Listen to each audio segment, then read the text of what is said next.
శ్రీహరి గారు, జగన్మోహన్ రెడ్డి గారు నిన్నటి ప్రెస్ మీట్ విన్న తర్వాత ఆయన ప్రస్తావించిన మానవత్వం, సెక్యులరిజం, ఇంకోటేంటి దేశం, హిందూయిజం, ఇట్లాంటి మాటలన్నీ విన్న తర్వాత నిజమే కదా, జగన్మోహన్ రెడ్డి గారు లాంటి సెక్యులరిస్టు,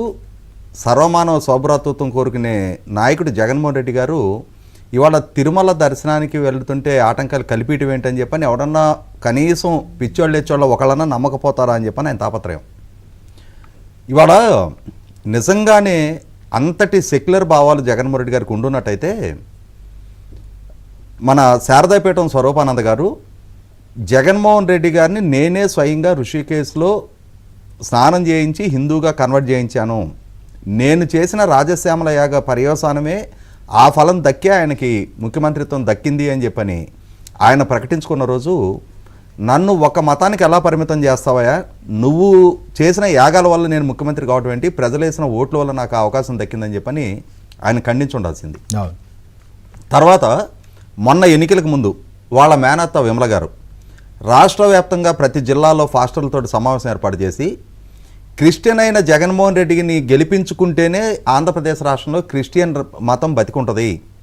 జగన్మోహన్ రెడ్డి వాళ్ళ సతీమణి ఇరువురు కూడా పర్సనల్ ప్రేయర్ టైం పెట్టుకొని ప్రే చేస్తూ ఉంటారు, అటువంటి జగన్మోహన్ రెడ్డిని కాపాడుకోవాల్సిన బాధ్యత రాష్ట్రంలో ఉన్న ప్రతి క్రిస్టియన్ మీద ఉంది అని చెప్పని ఆమె మతపరమైన పోలరైజేషన్కి ప్రయత్నం చేస్తున్నప్పుడు, అమ్మ విమల గారు,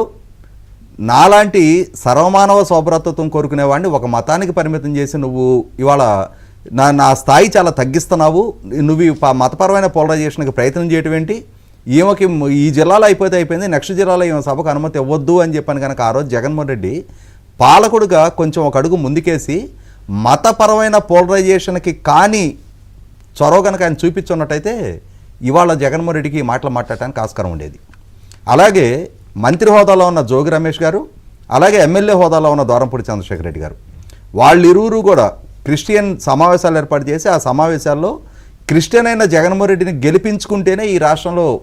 క్రిస్టియన్ మతం బతికుంటుంది, ఎన్డీఏ కూటమి ప్రభుత్వం కనుక అధికారంలోకి వస్తే క్రిస్టియన్ ప్రయోజనాలు దెబ్బతింటాయి అని చెప్పని బహిరంగ సభా వేదికల నుంచి మతపరమైన ప్రసంగాలు వాళ్ళిద్దరూ చేసినప్పుడు ఆ పార్టీ అధ్యక్షుడిగా రాష్ట్ర ముఖ్యమంత్రిగా జగన్మోహన్ రెడ్డి గారు వాళ్ళని కట్టడి చేయగలిగి ఉన్నట్టయితే ఇవాళ జగన్మోహన్ రెడ్డి గారు ఈ శుద్ధపోస కబుర్లు చెప్తుంటే మనం కూడా వినటానికి ఆస్కారం కలిగి ఉండేది. కానీ ఆ రోజు ఒక పక్క స్వరూపానందను పెట్టి హిందూ పరమైన పోలరైజేషన్ కావాలి, రెండో పక్క వాళ్ళ మేనత్తని దొరంపూడి చంద్రశేఖర్ రెడ్డి గారిని, జోగి రమేష్ వంటి వాళ్ళని పెట్టి క్రిస్టియన్ పోలరైజేషన్కి, అంటే ప్రజల మత విశ్వాసాలని జగన్మోహన్ రెడ్డి గారు ఓట్లనే ఒక ప్రోడక్ట్గానే చూశారు. ఏదో ఒక రకంగా వాళ్ళందరూ గుండుగుత్తగా నాకు ఓట్లు వేయాలి, నేను ఓట్ల పరమైన ఆధిక్యత తెచ్చుకోవాలి, నేను 5 సంవత్సరాల నా పరిపాలనా ప్రాతిపదికగా ప్రజల మన్నన పొందలేను కాబట్టి ఈ ఎమోషనల్ ఇష్యూస్ బేసిస్లో నేను ఓట్లు దక్కించుకోవాలని చెప్పని ప్రయత్నం చేశాడు. తర్వాత నేను ఆయన ఏమంటున్నాడు, అసలు ఈ ఆచారాలు ఏంటి, ఈ సాంప్రదాయాలు ఏంటి అంటున్నాడు.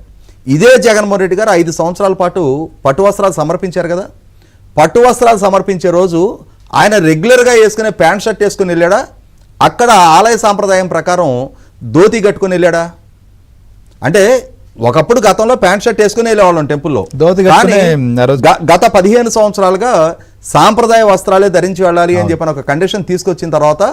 అందరికందరూ ఏ స్థాయిలో ఉన్న వ్యక్తులైనా ప్రధానమంత్రి గారి నుంచి సుప్రీంకోర్టు చీఫ్ జస్టిస్ వరకు కూడా సాంప్రదాయ వస్త్రాలు ధరించి వెళ్తున్నారు. అదే విధానానికి కట్టుబడి జగన్మోహన్ రెడ్డి కూడా మిగిలిన సందర్భాల్లో ప్యాంట్ షర్ట్ వేసుకున్నా కూడా అక్కడికి వెళ్ళేటప్పటికి ధోతి కట్టుకొని వెళ్తున్నావుగా, అంటే